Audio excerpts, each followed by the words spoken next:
The thing that we talk about the most is trying to break the stigma. What do we think we are in the construction industry? We're big, we're tough, we're bad, we don't need any help. I'll tell you about breaking the stigma for me. Some of you know I used to work as a laborer. I used to operate equipment. And how I got into safety was I watched a guy die. I dug a trench, he walked out of the trench box, trench caved in and killed him. I didn't think I needed help. I witnessed it, I dug him out, I went to his funeral, I had his family point at me and say, he killed my brother, he killed my son. That's tough. I was tough. I didn't want no help. I didn't need no help. I took my dad, my mom, and other friends and family to say, hey dude, you need to go get some help. You don't sleep, you're angry, you're beside yourself, and you blame yourself. So I did. I had to go get counseling.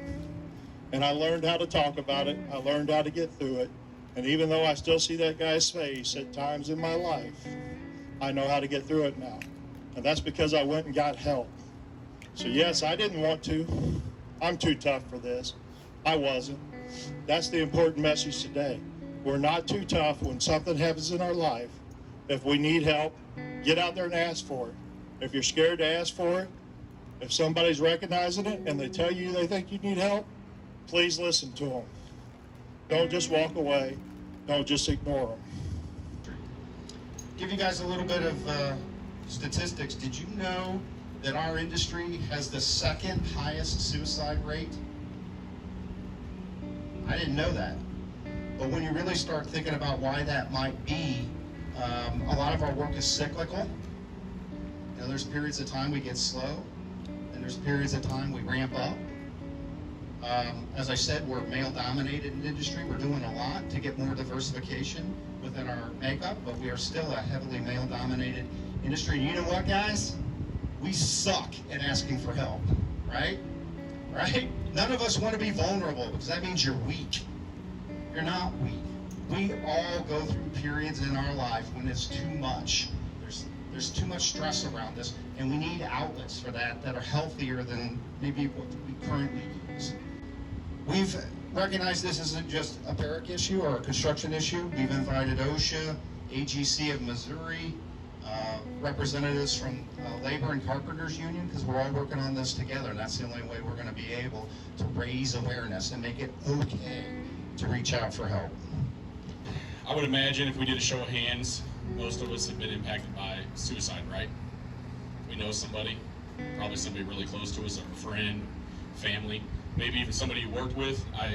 As PARIC is a leader in the construction industry, their workforce is also a leader in the construction industry. I'm proud of PARIC because they have the EAP resources. They have taken the time to work with AGC working with Washington University Healthy Workforce Center, in getting these information and tools developed and disseminated. That's solely what OSHA's purpose is and involvement is, to help spread the message. As you're on the job sites, as you're in the office, in that 20-20-20 rule, that every 20 minutes take 20 seconds and look 20 feet around you, and you're looking for physical and chemical hazards, you know, those OSHA violations, I'd like for you to take that time and just evaluate your workers and just kind of glance. Is that person acting normal? Are they showing signs or symptoms of struggle? If they are, approach them, ask the question, hey, are you okay? And listen. A lot of times it just takes someone to take the time and lend an ear and listen. One person every 11 minutes, about 130 people a day, over 47,000 people in a given year will commit suicide. You know, that's staggering, but what a lot of people don't know is that over 1.3 million people try to commit suicide every year but don't succeed.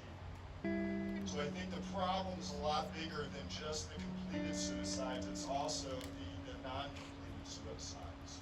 Women are more likely to attempt suicide